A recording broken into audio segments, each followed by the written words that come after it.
This McLaren blew its engine on the racetrack. Then the car caught fire.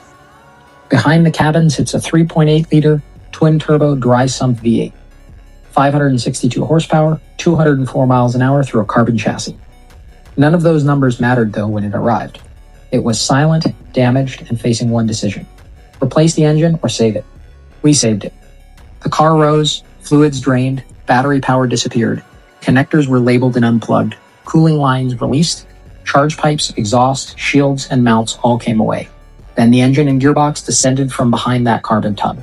A knot of aluminum, steel, wire, oil, coolant, and fire damage. On the stand, the teardown became an autopsy.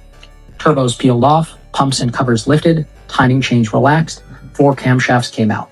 The heads broke free, pistons climbed from their bores, the crankshaft then rolled out on the table.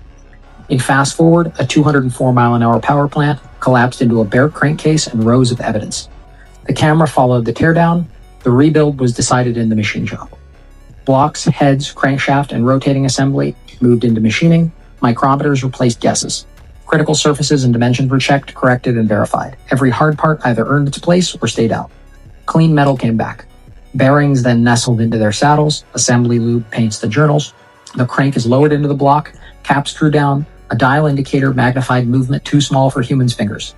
The rotating assembly is then turned by hand. Pistons slipped through compressed rings. Valves dropped into the heads. Springs crushed. Retainers snapped home.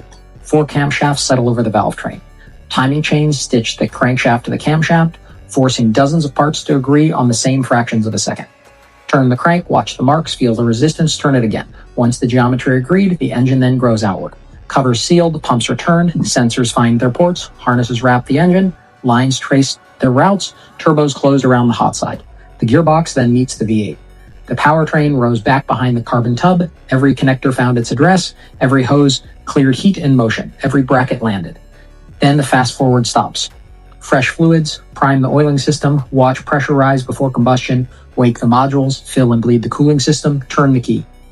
The first start is not a victory lap, it's a question the engine answers in pressures, temperature, sound, and silence. Heat it, cool it, inspect it, load it, decelerate it, hot start it, road test it, look again.